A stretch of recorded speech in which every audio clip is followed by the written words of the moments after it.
Je m'appelle Guillaume Cano.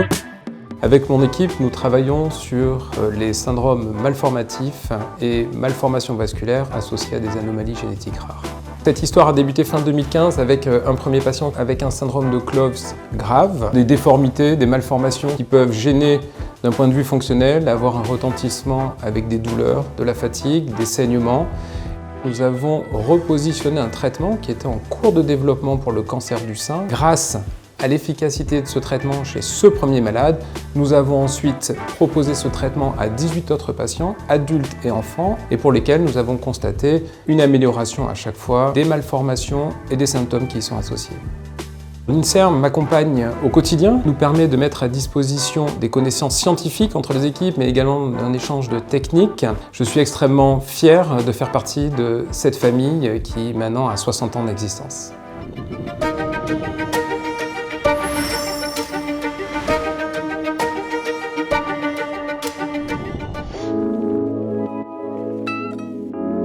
Je m'appelle Daria Julkowska et depuis 2019, je coordonne le programme européen conjoint sur les maladies rares.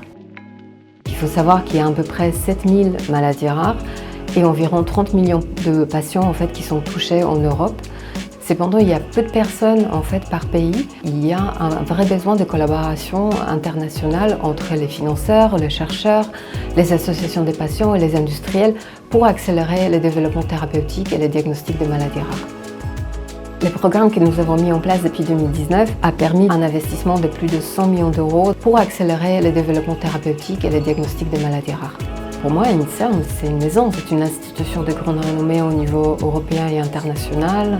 L'INSERM met en avant son expérience et sa vision stratégique qui permet de connecter la stratégie nationale avec la stratégie européenne, mais aussi l'innovation avec les besoins des patients.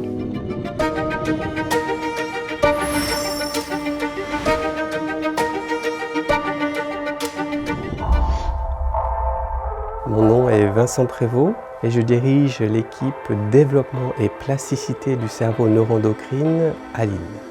Grâce à nos recherches, nous avons découvert que certaines hormones produites par le cerveau contribuaient au développement de l'individu. De nombreuses maladies telles que l'obésité, le diabète, l'infertilité, mais aussi les maladies neurodégénératives pourraient avoir pour origine la surproduction de ces hormones ou leur déficit. Nous avons découvert comment contrôler la production et notamment empêcher le nourrisson de développer plus tard des troubles de l'apprentissage ou encore des maladies métaboliques. Et à l'autre côté du spectre, en prenant en charge à l'âge adulte le déclin cognitif. L'INSERM nous aide à valoriser notre travail et se porte garant de mes projets de recherche. L'INSERM, en 60 ans, est devenu l'organisme fer de lance pour la recherche biomédicale en Europe.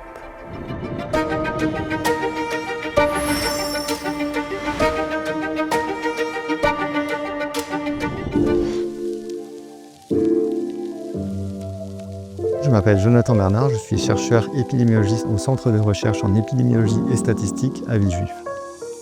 Je travaille sur l'effet de l'utilisation des écrans sur le développement et la santé de l'enfant. On suit des enfants depuis leur naissance jusqu'à l'âge adulte, en suivant toutes leurs étapes développementales durant l'enfance et l'adolescence. On a mis en lumière le fait que dans les familles favorisées, les recommandations en matière d'écran étaient beaucoup plus suivies par les enfants et par les parents que dans les familles plus défavorisées socialement. Un autre point qu'on a découvert, c'est que ce n'est pas qu'une question de durée d'utilisation des écrans, mais aussi une question de contexte. Et dans nos travaux, nous avons mis en évidence le fait que l'utilisation de la télévision pendant les repas était associée à un moindre développement du langage. l'INSERM est vraiment leader en France et même dans le monde par rapport aux cohortes épidémiologiques, en particulier chez l'enfant.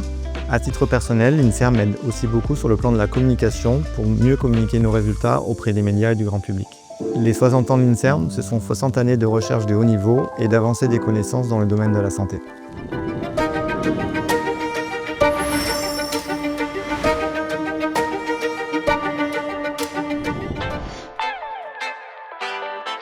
Je suis Stéphanie Debette, je dirige l'Institut hospitalo-universitaire sur la santé vasculaire cérébrale et je co-dirige également une équipe INSERM au sein du centre Bordeaux Population Health. Ma recherche porte sur la compréhension des facteurs de risque et des déterminants de maladies vasculaires cérébrales très fréquentes, que sont les accidents vasculaires cérébraux et la démence. Et je m'intéresse en particulier à la maladie des petits vaisseaux cérébraux, qui peut être détectée en imagerie avant la survenue de symptômes cliniques, et ça c'est intéressant à visée préventive. En effet, on peut détecter des lésions silencieuses en IRM cérébral, et puis on utilise aussi l'imagerie de la rétine pour voir la structure et la fonction des petits vaisseaux rétiniens qui sont un reflet des petits vaisseaux cérébraux. Nous étudions en particulier les déterminants génétiques et moléculaires de cette maladie parce que comprendre ces facteurs de risque permet d'identifier des cibles thérapeutiques nouvelles. Il n'y a actuellement pas de traitement spécifique de cette maladie. Et puis ça permet également d'identifier des populations à très haut risque de développer ces maladies qui pourraient être ciblées pour des stratégies préventives personnalisées. Je dirais que l'INSERM a été en quelque sorte le fil rouge de mon parcours et je crois que nous célébrons cette année les 60 ans de l'INSERM.